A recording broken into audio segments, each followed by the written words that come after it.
Hello, friends. It's a game of no halves. I'm Miles. This is my dad, Bob. I'm Bob. Hello, Bob. How you doing? I'm fine.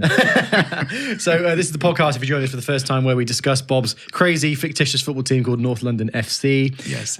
Which has existed inside Bob's head for 35 years, but he plays games physically around the house with a foam football that's on the table in front of us. This is it. And keeps statistics and types them out and tables and goal scores and everything that go back 35 years. You can curl this into the top right-hand corner. I'm not kidding. I'm sure you can. Yeah.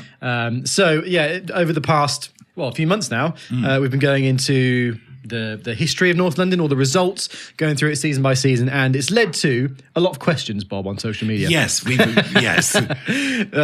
just made a nice cup of tea. Yes. So if you don't follow us on socials, by the way, at A Game of No Halves is where we're at. Yep. And we asked for you guys to submit us some questions. And you have. About the world of North London, and we have questions in front of us. So we Yes. thought today could be a bit of a Q&A special where we go into all the burning questions that you guys have had about Bob's mental brain and how this world I thought you were going to say actually mental works. breakdown. Have you, as a game ever caused you to have a mental breakdown, Bob, when you were 3-2 up to me and lost 4-3? The thing about this game, everything about it is that it's so therapeutic. Yeah. Seriously, I mean, I can play games, I can think about tactics, I can replay moments in my head. You know, it's like even when you casually play sport, you can remember magic moments. I bet you remember great saves you've made. And goals I've scored. There was one goal I scored from almost the halfway line for Steventon when I was playing there in Sunday League. Didn't score many goals, Steventon, but I did score one. Yes. That was a different one, actually. There was one we were playing, so in Oxfordshire here, Steventon, back when I was playing with them, they had the massive rivalry was with Didcot Casuals, Bob, Didcot Casuals. Right, and they were always way better than us. Anyway, one season, I don't know what happened, we played them at home on the green, and we won 4-0. And I think I scored the third goal. And basically, throughout my whole career for football, the only thing I could really ever do was shoot. And so whenever anyone gave me the ball, all I could hear from the touchline was just to shoot wherever I was. Yes. So I had that in my brain, and I got the ball and turned, and had a bit of space. And it was probably still within the centre circle. Right. And I didn't even look up. I just thought I was going to shoot. And I just banged it, and it just drifted over the goalkeeper and looped into the corner of the net. And I was just like, yes, that was amazing. And so that put us 3-0 up against Didcot Casuals. That's the one I remember the most, probably. But I scored one when you came to the green. Yes. Although that day we were getting battered and it was only a consolation goal. But you were on the more or less left touchline and you sort of cut inside on your right and you're quite a long way out and you shot. And it was a looping shot that dipped at the last minute. It just went in the top corner. And just went in the top right-hand corner. I remember that too. Yeah. It's amazing how you remember sporting moments, isn't it? It is. So there must be goals that you've scored here. What's the most memorable goal you've scored with your phone football, Bob? Cantona against Real Madrid, coming out of the sitting Straight room. in, no hesitation. 35 yards out. It was like the Cristiano Ronaldo goal against Porto. And I just hit it, and it was an absolute screamer. That was my favourite goal. I saw a comment the other day online about the Ronaldo goal, because I think it was something like it was 10 or 15 years since that goal was scored recently. And somebody said, there aren't many players in the world now that could score that goal. No. The Ronaldo goal. If you think about it, but the way he took it on, must have been all of 35 yards. Yeah. And he just absolutely battered it into the top corner. Yeah. There aren't many players that could score that goal now, because it took a bit of skill and pace to get away from the defender to open up the space and just to hit it with that much pace and power. And in fact, you can tell from the coverage of that goal, all the cameras they have, nobody was expecting it because there weren't the angles. That's actually something I was thinking about, and I thought that since the goal came out is forever the replays you see of that goal. It really annoys me that the live director, because they cut to a close up of Ronaldo, didn't they? Because it was like he was closer to the halfway line than the goal, and they cut to a close up of him as he's shooting. Yes. So he shoots and the ball goes out of frame for a bit, and then they cut to the standard telly wide shot. And every time I see that replay, but there is a replay that exists online now of just the television angle. Yes. And it's incredible. I mean, just absolutely amazing goal. I remember Clive Tilsley actually commentating on a Cristiano Ronaldo goal against Arsenal. The free kick. I know exactly what you're talking about. When they were wearing the blue. He says, doesn't he? He said, too far out for Ronaldo to think about it, and then he batters it, and he's like, oh my God. Yeah. Because that must have been about 35 yards out as well. Same season. Almost on the touchline. Just incredible. And people were saying, it was the goalie, it was the near post and everything. But he hit those knuckleballs. With such pace. Yeah. Mm-hmm. I mean, that one against David James Yeah. David that was that James- same season as well, I think. Yes, it was. It was just he got 3 or unstoppable. 4 absolutely incredible free kicks that season, didn't he? know. And David James is just standing there rooted, and then looks in. Well, it was that way, wasn't it? He kind of, he looks up and he's like, he just shrugs his shoulders. He's like, well, Yes. there's nothing anybody could have done about that. Absolutely. Because that's the sort of goal where you do everything perfectly, you set your ball perfectly, you can predict where it's going to go, you're never stopping it, Yeah. ever. It was within an inch of like the very top corner, wasn't it? And it would leave his boot, and it would sort of do all this sort of business, wouldn't it? I know. Before it actually went He kind in. of invented the sort of knuckleball Yes, he technique, did. didn't he? Well, Amazing. occasionally Marcus Rashford has managed to. He scored one against Chelsea a bit like that. Do you remember Yeah, that in the cup yeah. where he hit it and it kind of wobbles into the top corner? Yeah, Amazing goal. yeah. I wish nothing but good for Marcus Rashford. I hope he rediscovers his form because I just, as a United fan, all I want him to do is to do well. Yeah. Local boy Yeah. coming through and everything. Yeah. Anyway, So- Bob, should we questions. get to the Q&A? Yeah. So you've submitted these on socials. By the way, if you want to submit any more for us to answer in the meantime, please do follow us at A Game of No Halves is where you can find us there. Yeah. So first question then, Bob, is for you. Okay. It says here, when Bob's playing the games around the house, how Yes. does he decide or know which player he is playing as at any given moment? So he knows who scored, who got injured, etc. That's a very, very good question. So there are certain areas of the house that represent certain areas on the pitch. Yeah. Okay. So there's a goal, the coffee table in the sitting room. Yeah. If you think of a table with the sort of, it's 4 legs, but as you're approaching, 2 legs, and then the top of the table is the crossbar. Yeah. Now the coffee table sits quite low. There's a similar table in the hall. Yeah. So So are those the 2 goals? there are the 2 main goals. But I Okay, use yeah. other goals as well. So like I can come in and use, like if I'm attacking from the right, I could use this chair as a goal as I cut in from the right and shoot left footed. Now these chairs Right, yeah. have got These are more difficult, aren't they? They They've got like are. a sort of, like a bar across them. which is the goalie. So I've got to be really accurate to get it under the goalie or over the goalie with the smaller. goodness me. So anyway, so I'm in the sitting room, let's say, and I'm right the other end of the sitting room, and I'm now bringing the ball out of defense. Yeah. So my defenders, you have probably rolled the ball out to Freddie Haynes. And Freddie Haynes begins this 1-2, 1-2 passing interaction with the players around him. And the players are the wall and the chair and whatever's around because you. Freddie Haynes is going to bring the ball out and he's going to run at the opposition. Yeah. So does it differ, like depending on which player you're imagining you are? Does your play differ? Yes. So if you're Freddie Haynes, you are going to run out, but if you're like more of a pass a sideways or- neutral centre back, Yes. you'll pass off to somebody else.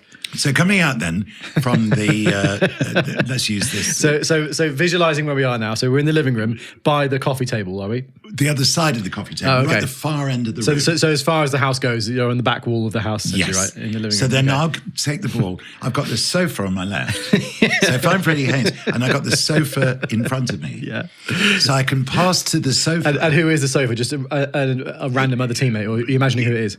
Well, it's kind of a random other teammate. Because Okay. At the moment, I'm concentrating on being Freddie Freddie Haynes. Haynes. So I do a 1-2, and I've moved forward now, so that I'm taking the ball while moving forward. Yeah, okay. And then I'm looking up, and I can see that the table, that the sort of flower vase table in the hall. Yeah. Okay.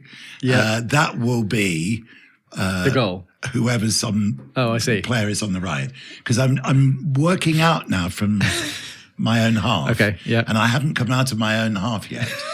So this is a difficult pass, okay? And it's with the outside of my foot. Yeah. And what I want to happen is for the ball to bounce off the table onto the wall and back at me as I come out of the sitting room. Yeah. Okay. So is this a moment where you give the ball away quite a lot if you're trying this pass? If I get the ball away, it's in a very dangerous position. Right, yeah, okay. Because the opposition can get it now, and in 2 or 3 passes, they're in at the coffee table and can score. Yeah. Yeah. I've also got, there's a sort of buffet thing that's at an angle. Yeah. So if I cross from the left and it hits the buffet at the right angle, that's going to be a header into the goal. this is when you've essentially won the ball back as the opposition team. Yes, You can I can attack. And, But assuming that ball comes back to me, space then opens up. Right, because you've broken the press. Because now. I've broken the press, and I can run with it through pretty much the whole way to the kitchen. Okay. So when you get to the kitchen, then, because that you've gone past what would have been one of the goals, right? In one of the words. But in pitch terms, I'm just crossing the halfway line. Okay. So I pass through to the kitchen, and now as I get the ball back, I sort of turn as if receiving it, but going in the opposite direction. Right. Because now... So you're coming back where you came from? Yes, because now I am attacking the goal. Oh, right, okay, fine. Yeah, so you're now trying to score in that same coffee table in the living room. And I can use lots of areas now. I can say, for example, the little study. I can, if I'm under pressure, I can pass against the radiator. And it comes back at me. Right. I can pass against the wall and it comes back at me. Yeah. And I can use the angle. What we're going to need to do on socials, I think, is to get you to do a video demonstration of this at some point. Yeah. Because I think that would be fascinating. So, and now, assuming the move's gone control of the ball, and you see all the difficulties I'm setting myself. Yeah. I've got to keep, but I'm still Freddie Haynes, or I might have relinquished now to, I don't know who, let's say Riquelme, who was Riquelme. I used to love being Riquelme. And sometimes, like, I'd turn again because now I've received the ball, and I think to myself, the table in the hall, I've got my back to it, but you know what I'm going to do? I'm going to swivel and I'm going to shoot. And if that goes in, I am absolutely, I'm telling you. Yeah. Right. So basically in your head, you're imagining every time you pass it off something. I've got somebody in my head. Yeah. Okay. And that goes to the opposition as well. When you give the ball away. That's the thing. I mean, I can't be as familiar with all the players on every team that I play. Yeah. So sometimes I'm playing I'm just sort of playing, which is the only time the opposition is less convincing. Yeah. Because if I don't really know what player it is that I've got at my feet, do you know what I mean? Yeah. So... But when it's North London, every second I know exactly where I'm going or what I'm doing or what I'm trying to do. I see. And in really good moments, I could create, well, you've seen it, Mars. Fantastic skill. Seriously. Oh, brilliant. Okay, so there you go. I hope that answers your question. Yeah. Another one for you then, Bob, and this is actually quite interesting. Have you been tempted to create your own world for any other sport? Not really. How would that work as well? Like, let's say hypothetically you were to choose another sport to do this with. What would you choose, and how would you do it? Well, I don't know. I don't think it's that easy. It's not that easy. Football, and this I think is one of the reasons why it's the most popular sport in the world. It's just so easy to play, isn't it? All you need is a ball. That's it. Yeah. But I suppose with cricket or with tennis. Years ago when I was a child, I used to practice tennis against the wall at home. Yeah, I suppose that's, And I could play that pretty well. I got quite good at that. Inside's a bit of a difficult thing to do that. My mum used to get so cross with me because I'd have a tennis ball, and as I played it would get pretty muddy, and we had a white wall. And so the white wall was now getting covered in table tennis blotches all over it. My mum got so cross with me doing that. But that's the only other thing I would have. Yeah, I suppose so. Yeah.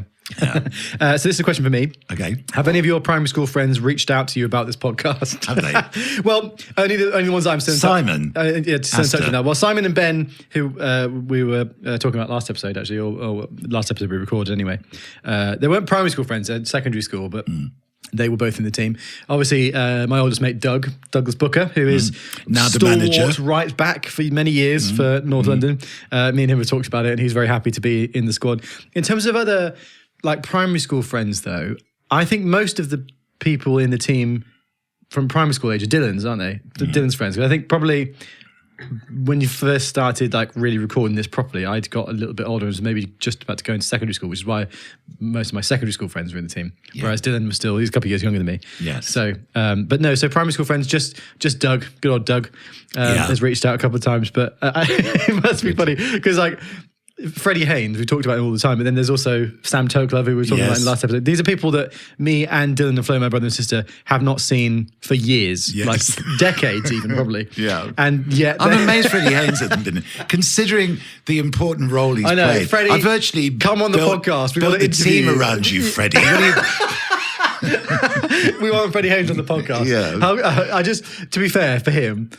how weird must it be to be like this guy, this dad of some people I used to go to primary school with who I barely know, Yes. has this very like close relationship with me in a fictitious world, and I'm a footballer. And even Ramesh Ranganathan knows my name. Freddie Haynes, oh, good old Freddie Haynes. But yeah, absolute North London legend, isn't he? Yes. Freddie Haynes. But that's funny because this is a question that hasn't been asked on this particularly, but might be good to touch on. Is like how would you go about? Obviously, you've got the real world players that you sign and you bring in, and those are just players that you scout. Yes. But in terms of the youth academy prospects that are in the team, how would you go about choosing who comes in? This is a bit of a problem now because, of course, you don't live here anymore. So there's not so much football. What you should do, Bob, is tonight. So I play five-a-side when I'm not travelling with work. I play five-a-side 3 times a week. Right. You just come along to a game and do a bit of scouting. Do a bit of scouting. It'd be like, Miles, why is your dad watching? I was like, you do scouting for his North London team. Yes. No big deal. No, because when we were still doing sessions, which we don't as much now in my studio because Miles is so busy with Expired Film Club. Yeah. Traditionally, after a session, everybody would pile out onto the lawn. Well, it's one of the best things in the world. And have a bit of a kick around. Yeah. And it would develop sometimes actually into a match. But even if it didn't, you've got an immediate idea of skill level. Yeah. This is how come I, for example, chose Whit Smith. Yeah. Who, by the way, I did find him on Instagram and tagged him in some stuff. And I don't think he's ever responded. He probably so embarrassed. He's probably thinking, "What the fuck are they doing?" Yes, he was in a group. Probably he is still in a group called Hot Clover Cowtown from Austin, Texas, and they came over and did a session, and he was playing. And I thought, oh, he's good. I'm gonna sign my American. Yeah. But the funniest one was. Do you remember the session we did with Dean Owens? Yeah. So Dean Owens, now check out Dean's music because it's great. And he's done a couple of albums with a fabulous group called Calexico. And he came, didn't he, to we played some football. There is a video that exists because there's security cameras on the outside of the studio, and it did catch. There was one in particular. Yes. I swept in this massive long cross for him, and he sort of diving headers it into the goal. It was great. It was fabulous. Yeah, he was sort of the top Rangers or Celtic or Aberdeen player because he came down from Scotland to do the session and he went straight into my squad. Yeah, Dean Owens. Oh, Bob, breaking news, by the way. Go on, I'm just on Instagram. Colby Maynews just tagged me in his Instagram story. He's posted one of my photos. Oh, this is cool. Anyway. Living his best life. I am indeed. Miles. Should we have a look at it? Yeah, let's have a look. Oh, show the camera. There he is. That's a photo I shot of Colby against Burnley. Yeah. A couple of weeks ago. Has he said he's just tagged you? He's just mentioned me, I think, yeah. So you're going to add another 1 million followers to your already burgeoning numbers. Yeah, he's just mentioned me. Anyway, that's fun. Cool little interlude of the podcast there. Yes. Cheers, Colby. Yeah. Love that. Yeah. Very cool. Anyway, so I was actually, the reason I was on Instagram just then was because I was looking up Whit Smith to see if he's been active on Instagram recently. And actually, he is active. So I'm pretty sure he would have seen our tag, but has decided not to respond. Are you following him? A Game of No Halves is following him. Yeah. I'm at Whispering Bob, by the way. Yeah. Mars' Expired Film Club. That's me. That's me. And that's Dua Lipa. Just coming up on there. Yeah. Outside of the North London world. Yes. Yeah, exactly. Okay, well, it seems we're being beckoned down the tunnel for a half-time break, Bob. Should we hear from our sponsors? No, wait, there's probably another minute of extra time to go. There was the injury to David Bennett. I think maybe we should cut to the break. Okay, right. So, Bob, how do you conduct cup draws for the various competitions? Well, like I do with the Premier League, I take a team. Okay.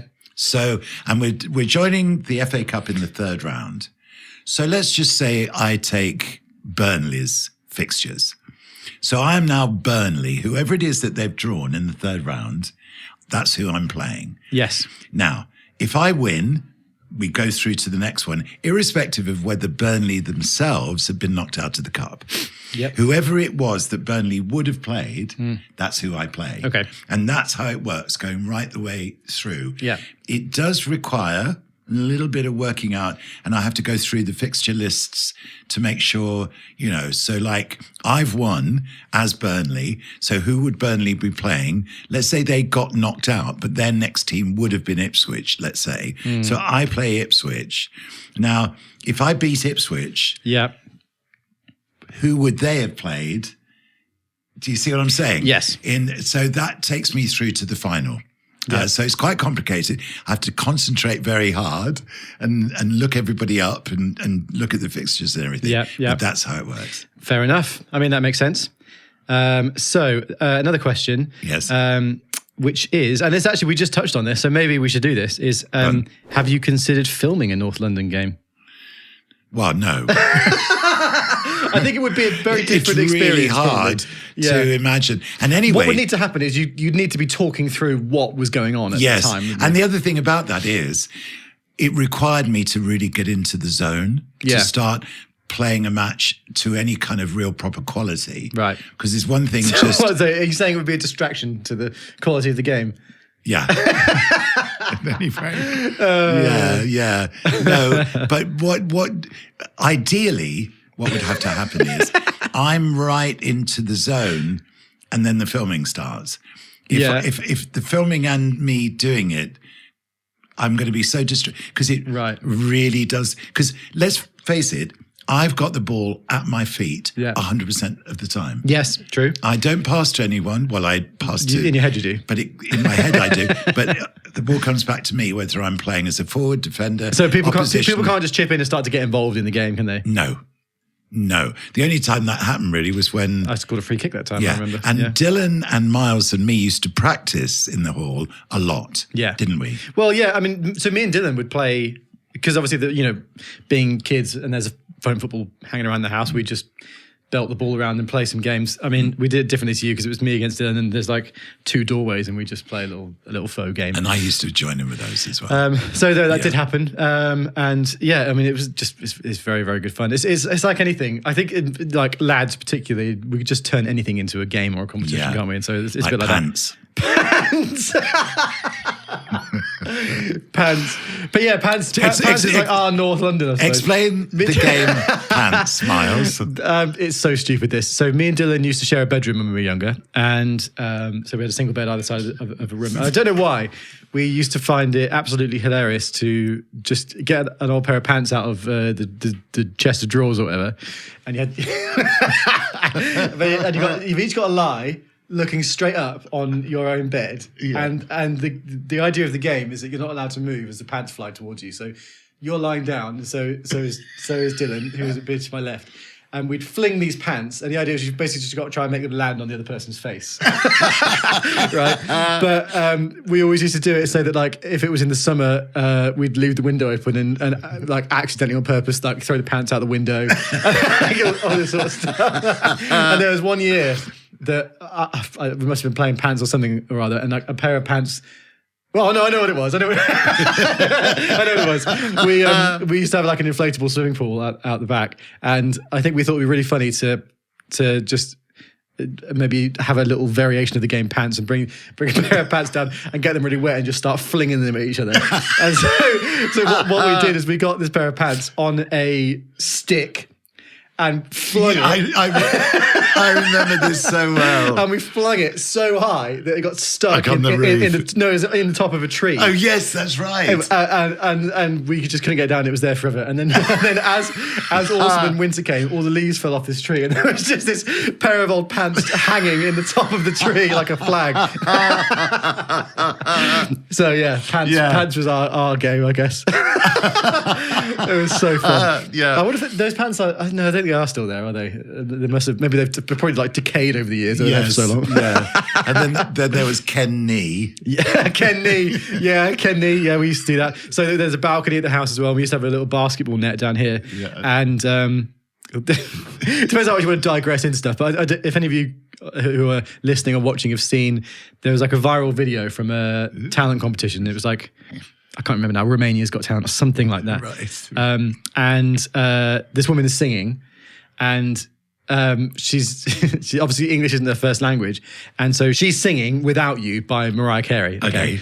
The chorus of which is "Can't live if living is without you." Yes. But this woman obviously she kind of learnt the song by listening to it, and so she sings "Ken Lee" as if it's about a guy called Ken Lee. Yeah.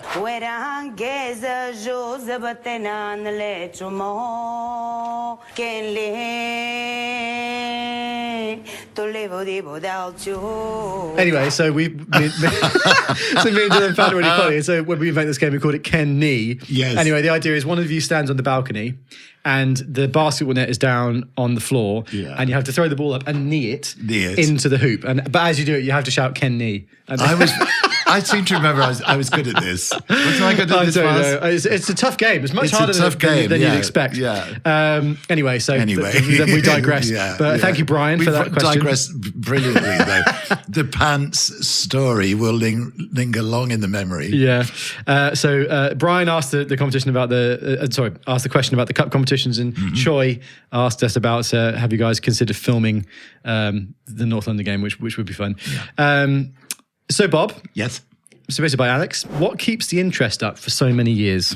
How do you just keep going with this and still find it fascinating? Because it's so therapeutic. And anyway, football just carries on. Well, I was going to say this because my wife Catherine asks me this all the time, because basically most of my spare time is spent either watching or doing something to do with football. And she's just like, does it never get boring? No. Like, isn't it the same thing over and over again? And that's the thing, it's not. No, it's not. and sport is not. It's amazing, really, like how it works, isn't it? Because everything to people who don't enjoy the sport, it does look like it's exactly the same. Oh, another team's playing, another team's won, another team scored, whatever. Yeah. But every moment's different, and every season's different, and it's difficult to describe to people who don't enjoy it, isn't it? Yes. So it's like that in the North London world.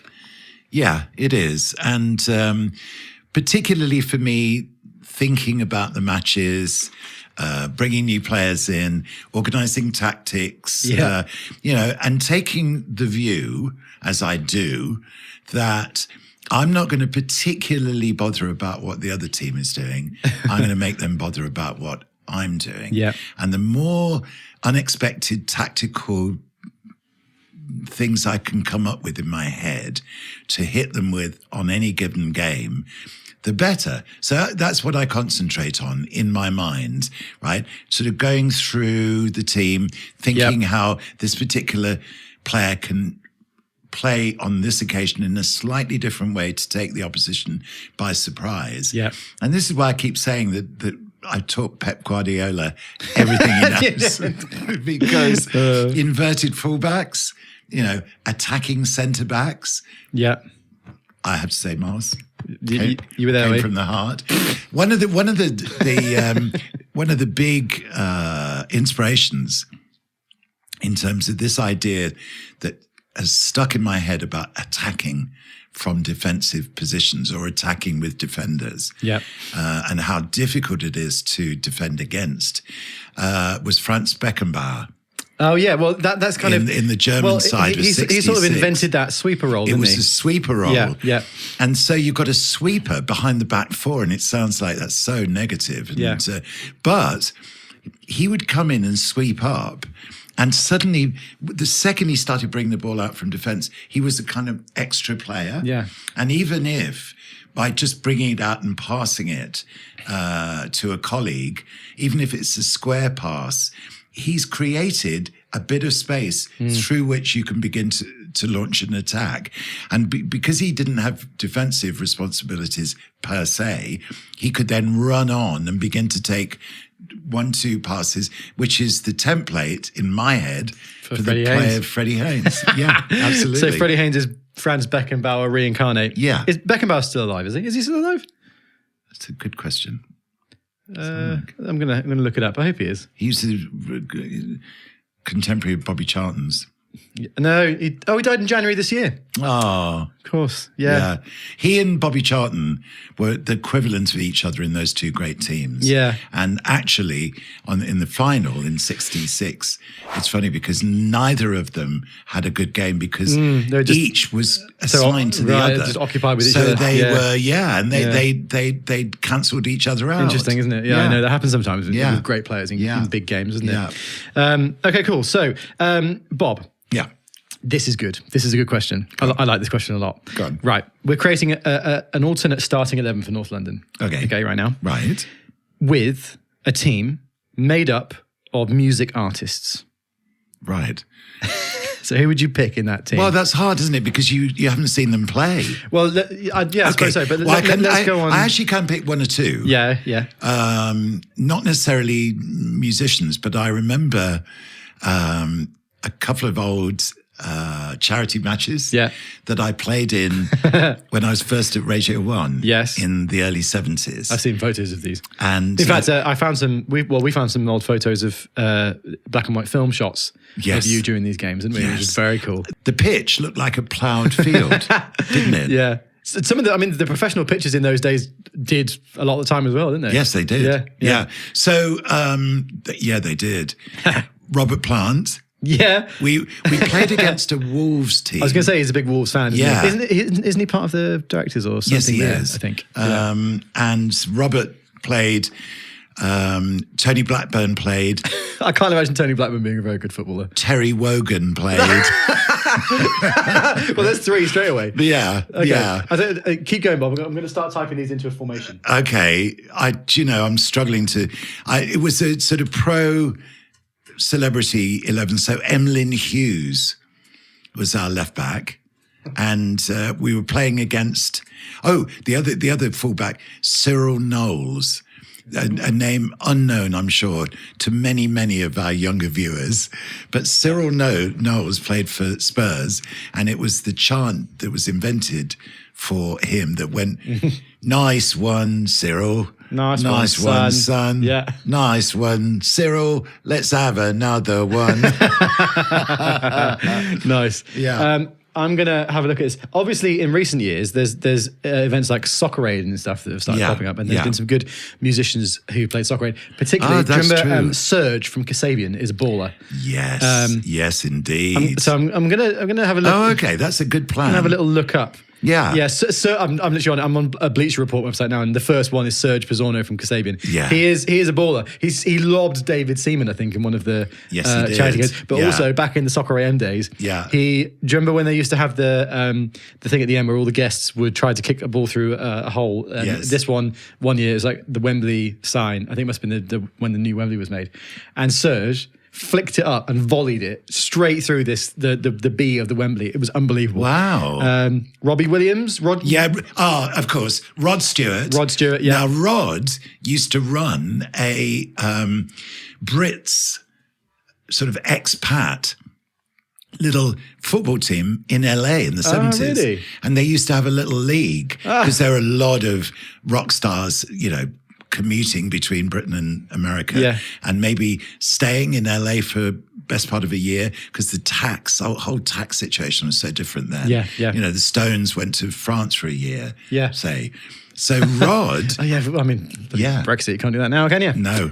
So Rod used to organise this great team in LA and play in Hollywood on some of the pitches in Hollywood. Oh, there you go. So that was very exciting. Yeah, Rod Stewart. I was going to say because matches. he often boots footballs off the stage, doesn't he? Yes, he does. This is an interesting singing those Tim Harding songs, kicking those footballs off the stage. This is interesting, by the way. Julio Iglesias. He's the biggest selling Latin American musician of all time. But apparently, this is according to Bleacher Report, before he started crooning, Enrique's dad was a talented footballer who played in goal for Real Madrid's Castilla side. Indeed, that's true. A car crash during the 61-62 season put an end to his career on the field. When the nurse in the hospital gave him a guitar, he started a new path. Yes. So interesting. Yes, that is true. Isn't that interesting? Ollie Murs. I think Ollie Murs has had a... Ollie Murs. I think he's appeared for some team fairly recently. It says... Yes, he has, hasn't he? Played in... It's not Oldham or so. It's something like that. Yeah, he played non-league for a few seasons, but an injury cut his career short. Yeah.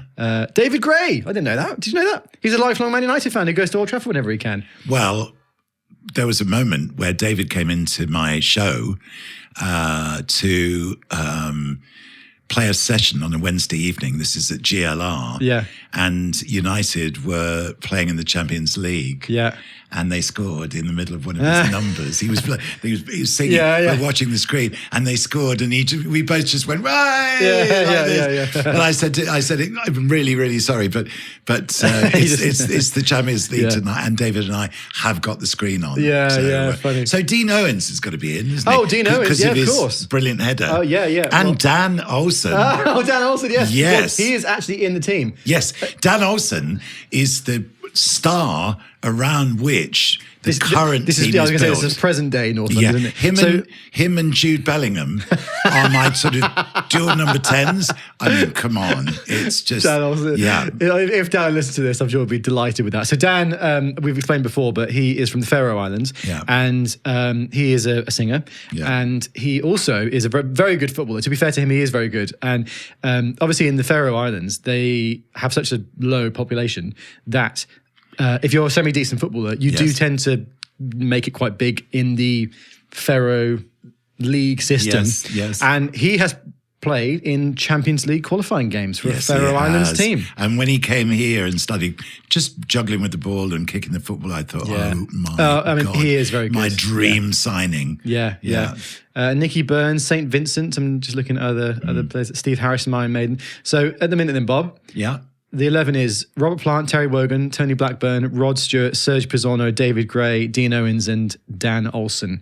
So that's 1, 2, 3, 4, 5, 6, 7, 8. So we need three more places to fill. Okay. Who have you been impressed with, Mars, when we've had bands? Well, I mean, Johnny Morgan, who's your emerging artist of the year. I played five-a-side with Johnny quite a bit, so he could potentially get in the team. Yes, he could. I mean, Rob Vincent. Vincent. Okay. Yes. Because Rob played football a lot. Rob Vincent. We'll put Johnny in. Yeah. Okay. Because the first time that I recorded with Johnny, we basically, rather than record music, we just ended up playing football on the lawn the whole week. so in the team are two of my emerging artists, Americana.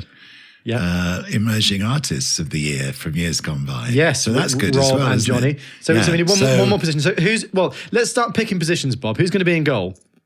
Somebody tall. Somebody tall. Yeah. Well, Rob's tall, but he's Rob's not. Tall, but he's a good outfield player. He's not really a keeper, is he? You can't go in goal, can you? It's the I'm engineer. not a musician, really. I would say so. No. Also, I'm already in the team. So so is Dan Olsen though, but I suppose So maybe goalkeeper's the position that we need to find. A tall, who's a really tall musician that you've seen at some point over the years, Bob. Who's the guy who was in Inglorious, the lead singer of Inglorious, guy with the blonde hair? I can look it up. Yeah, let's. Inglorious lead singer. Yeah. Nathan James. Nathan James. James.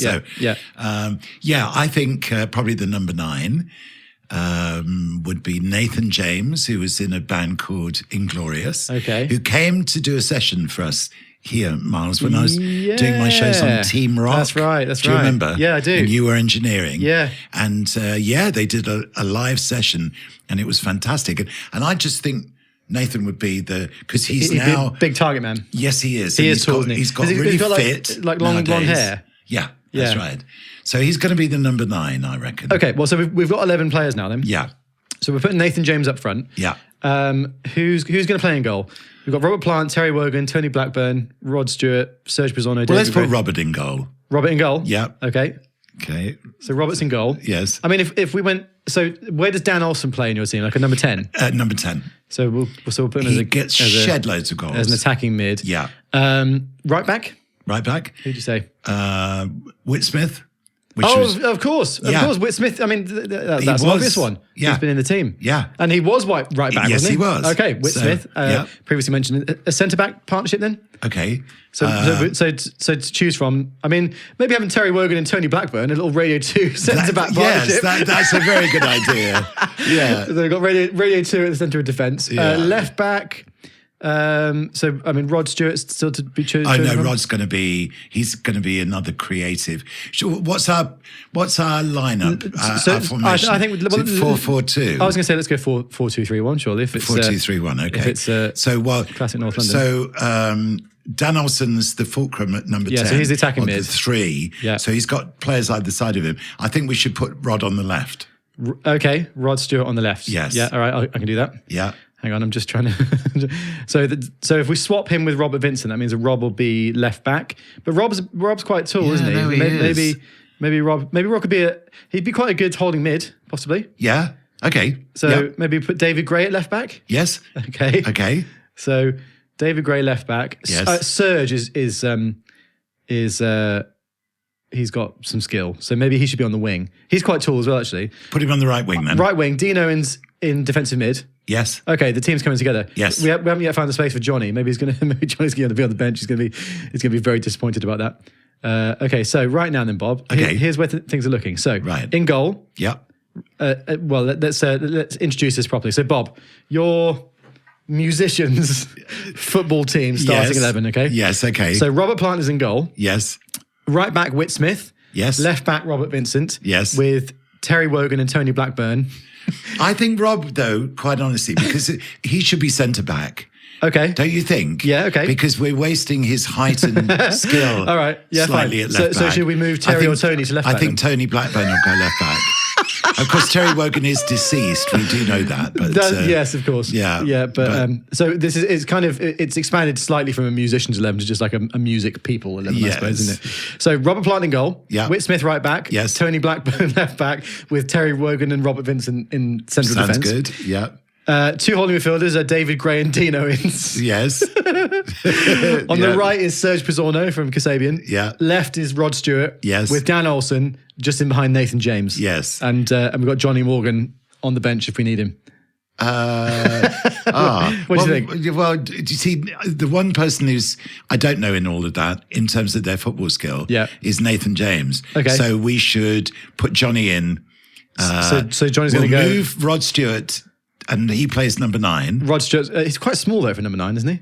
Well, that doesn't matter these days, does it? Yeah, I suppose he And could he's as tall as I am. Oh, is he? Yeah, he's 6 foot. Oh, for some reason I thought he was shorter than that. Okay, fine. So in which case then, right, Bob, here is your all-time music industry 11. Okay. All right, and these are people that you have seen play football at some point. We've missed somebody really, really, really important. Yeah, go on. Bob Marley. Was Bob Marley a footballer? He was a fantastic footballer. There you go. Yeah. Okay. Bob Marley. So somebody can come out for Bob Marley. We're going to actually put him in the team because he was sensational. Who's going to come out of the team then? Well, I'd like him to play number 9, actually. Instead of Rod Stewart? So Rod, we want Rod in, though. So we got Johnny Morgan, you got Dan Olsen, Serge, Dean Owens, David Gray, Tony Blackburn, Rob Vincent, Terry Wogan, Whit Smith and Robert Plant. I think he's going to have to go in for Terry Wogan. Okay. So take Terry out at centre back. Yeah. And then what? Bob Marley at centre back? No, Bob. Yeah, he could be the attacking centre back. Okay. He could be the Freddie Haynes of the team. Yes. Okay. So Terry Wogan's moved to the bench. Yes. Right. Okay. So here it is then, Bob. The Bob Harris all-time music industry 11. Right. Robert Plant's in between the sticks in goal. Yes. Right back is Whit Smith. Yeah. Left back is Tony Blackburn. Yes. With Bob Marley and Robert Vincent at centre back. Yes. You know, that sounds like a good centre back partnership. It does, doesn't it? Yeah. Two holding midfielders, David Gray and Dean Owens.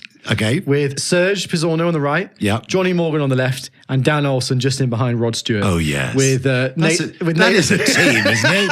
That's a team. We've got Nathan James and Terry Wogan to come off the bench if we need them. Yeah. What do you think of that then? Bloody good.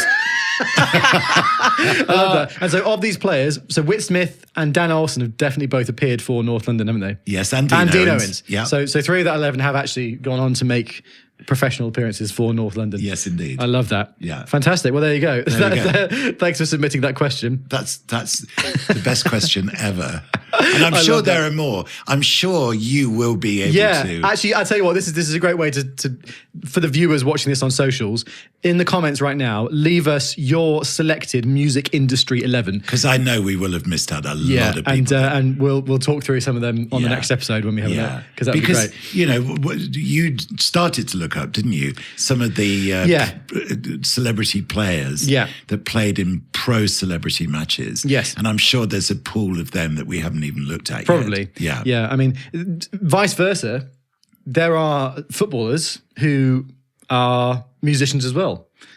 Did you know about this? As in, I think Petr Cech is a good drummer. Have you ever seen him drumming? No, I haven't actually. He's good. And I know that, remember when United signed Alexis Sanchez, and Yes. his like announcement video was him playing the piano. Indeed. So there, you know, Okay. apparently Alisson for Liverpool can play drums as well. Okay. So there you go. Right. Anyway. Okay. So Love that. Please on socials, let us know Yes. your music industry starting 11, because I think we could yeah, some that would hilarious be, that stuff would be here. great. And then finally, Okay. so last question submitted by Irene. Thank you, Irene. This is leading on from how I keep telling everybody that I am a good luck charm when it comes to me shooting games and them never Yes. losing. As of recording this episode right now, Yes. since I started for my first sort of professional Expired Film Club shoot for a sports team, I have shot 19 different teams or people in different sports, and they've never lost. Right. 19 in a row. That's amazing. So if you're a team out there and you need to win, hire me. Anyway. You are Bayern never losing. Yeah, that's it. You're Miles never losing. I like that. Yeah. So this says, does Miles also bring his good luck charm to North London games? We haven't tested that theory lately, have we? Well, so when we film a game, Bob, I'll come along and shoot it on 35mm film as well, and then Yes. we can test that theory. Yeah, but I think me being in goal for all the years of success was probably quite a good luck charm, wasn't it? So It was, Maybe actually, I am yes. the good luck charm. To be Yeah. fair. And I was captain, wasn't I? So You were. So maybe there you go. There's a link. Maybe it is all me, really. Amazing. Well, thank you very much for all your questions, guys. If you want to submit more, by the way, we will record more of these Q&A specials every now and again. Yes, because it's good fun. And the musicians, footballers. I know, yeah. That is so good. Yeah. You know, do leave us your suggestions. Yes, please do. Yes, Yeah. we'd love to hear some comments about like musicians who can make a football team. So follow us on socials if you want to do that, at A Game of No Halves, and we'd love to see you there. But I think that just about wraps things up for this Q&A special. Bob, have you got Yes, it anything does. else you wanted to cover before we leave? I'm excited by our team. Yeah. I want to play that team.